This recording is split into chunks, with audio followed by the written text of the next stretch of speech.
Hello, everybody. You're listening to Wake Up with Patti Catter, and I am your hostess, Patti Catter. Today, I actually am having a great guest on the show that I've known for a while. His name is JJ, and JJ is a homesteader slash prepper, and this show is going to be unedited so we can get this out as soon as possible, considering that our nation is undergoing some stress financially, and grocery stores are kind of having issues right now, and people across the country are kind of in a panic, which I want to remind people, like, don't panic about things. You need to be calm and rational for yourself, for your family. So, JJ, thank you so much for being on the show. Well, thank you so much for having me. It's a great honor to be on with you again. Thank you. And JJ, I would love it if you could just tell our listeners a tiny bit about yourself as far as how long have you been would you call yourself a prepper first of all, or what would you say about that? That's fine. I mean, unfortunately the term has some negative connections with it now because of TV shows and such. But yeah, I'm of the preparedness mindset. Survivalist used to be the term. You introduced me as a homesteader. I think that's maybe even a better term. But yes, I'm fine with that. Mm-hmm. And how long have you been doing that as far as homesteading? We'll just call it homesteading because I know you, and actually for a while, when our families kind of started out homesteading. So how long have you been a homesteader? Well, I was thinking about that in preparation for the interview, and it's somewhere around 15 years. It's certainly after 9/11, 2001, and somewhere before my first daughter's birth in 2007. So somewhere in there, I don't really remember exactly when I began doing that. But even, as a child or back in high school, I had a similar mindset of wanting to be prepared for things or wanting to have things on hand that would make life easier and, into that kind of personality and mindset, but somewhere about 15 years. Mm-hmm. And how did you start out? You didn't just one day drop everything and all of a sudden have everything you needed for a homestead, right? Or did you? No, actually, I was going to share with you my philosophy that I've developed over the years. I've kind of come up with a way to help me and maybe others remember what you need to do, and I call it Survival 6S. And success, there are 6 S's, and the first one is security. And so back before I would consider myself a homesteader or prepper or whatever, I was into, guns and self-defense and all that kind of led to realizing if I'm going to do these things to protect my life, what else might I need to do? What else is necessary, for me to protect myself or my family or to survive if something, some event were to happen. Mm-hmm. And I know a lot of people are talking about how they can't find basic needs at their grocery store, but they're buying kind of silly things, some of them, because I'm looking on social media and I'm seeing some of these moms like stocking up on really unhealthy snacks and candy and things that really have no nutritional value because they're like, well, my kids are going to be home from school, so they need some really some snacks, and they need popcorn, and we're going to make a little party. Like here in Florida, we have hurricane parties, and I think that's kind of how everybody's seeing it. But a hurricane party usually lasts, just a few days. I don't know if everybody's really prepared to go the long haul on this.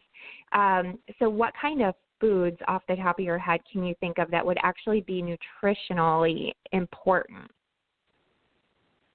Well, it's kind of funny, because of the toilet paper shortage. That's a big, thing that's going. And as people, the average American household has about 3 days worth of food, and so they have 6 months worth of toilet paper. After 3 days, they're not going to need it because they don't have anything to eat. Mm-hmm. And while I think some junk food is maybe a good thing because of morale, especially if you have children, you want to keep things as normal as possible. You don't want it to be, hey, we're going to eat nothing now but wheat bread and rice or something. But as to some easy-to-get foods that I would recommend for something like this, and every situation is different, but they all have some commonalities. But things like soups are good for especially for a pandemic because they're easy to prepare if you're sick. They have some nutrition in them. It's traditional to eat like chicken noodle soup when you're sick and that sort of thing.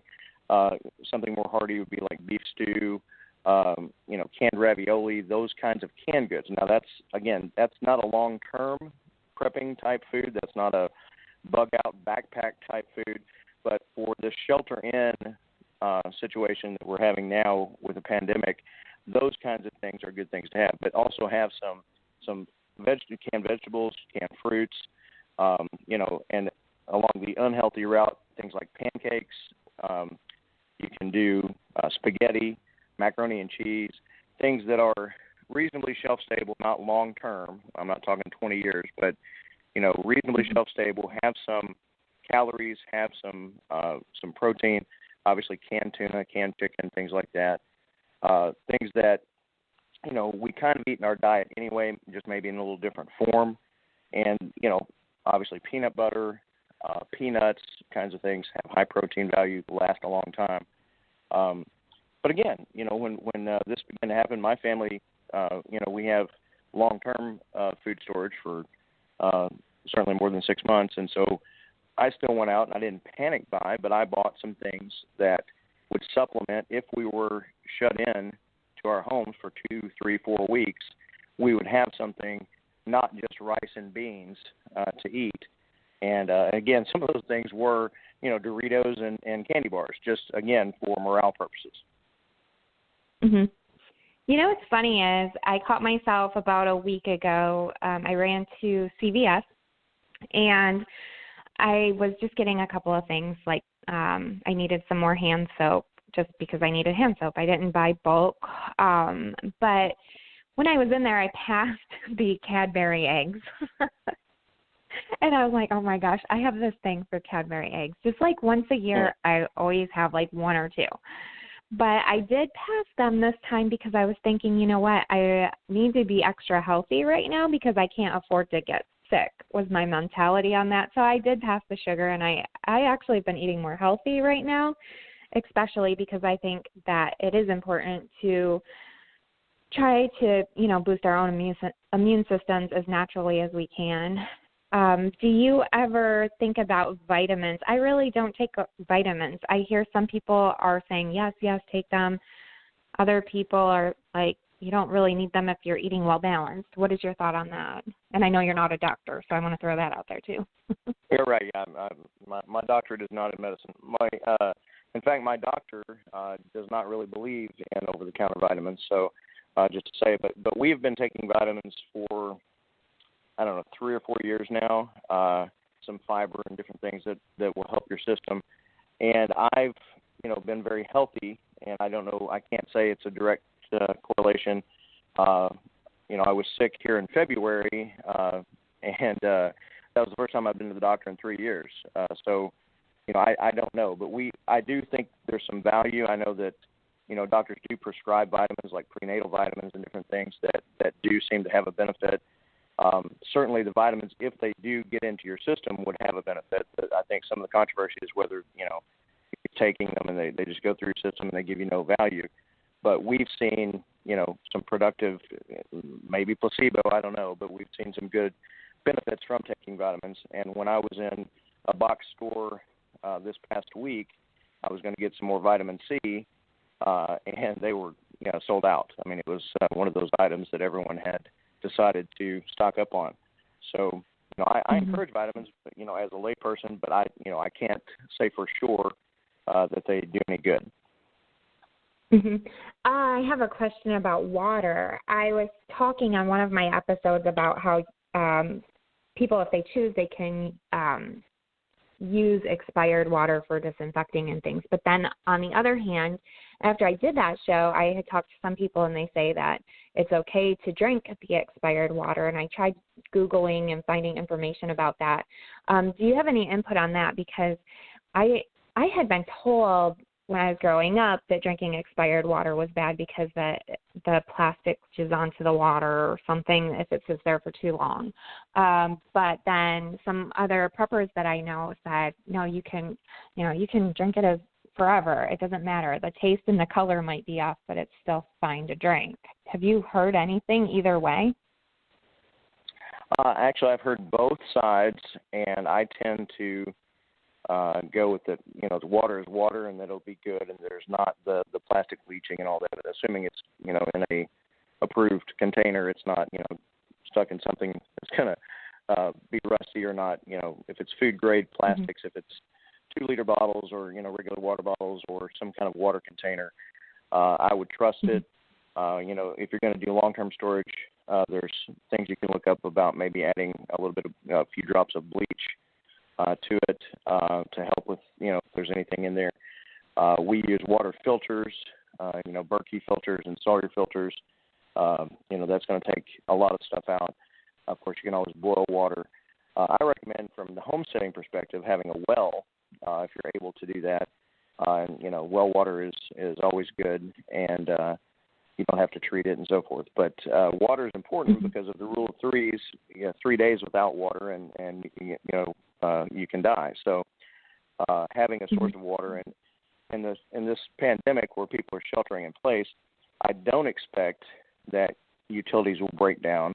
I don't think we're going to lose power or running water, but it's a good thing to have an alternate plan in case that were to happen.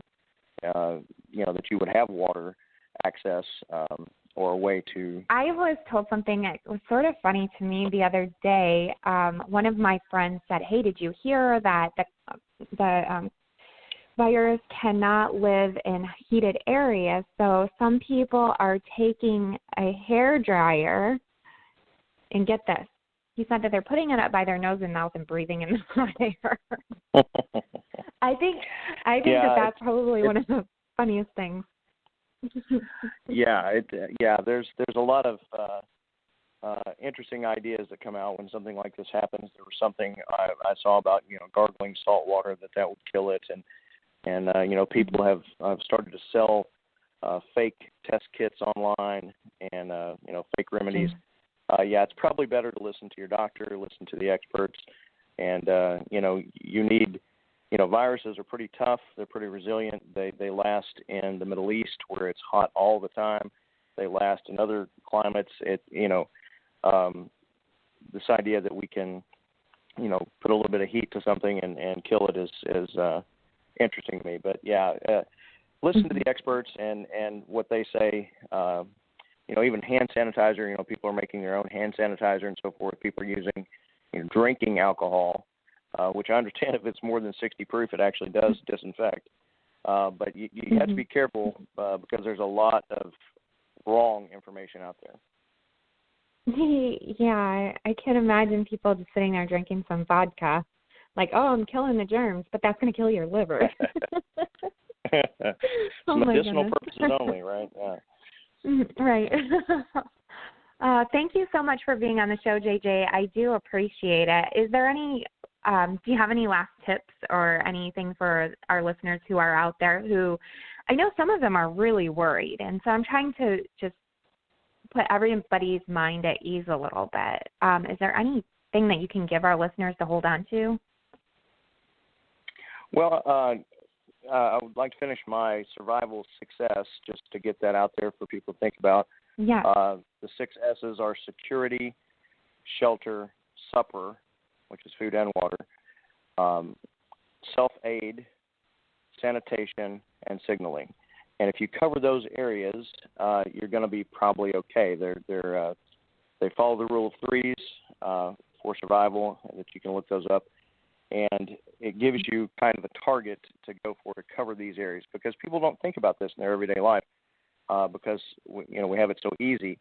But don't panic. I think this is going to be short term.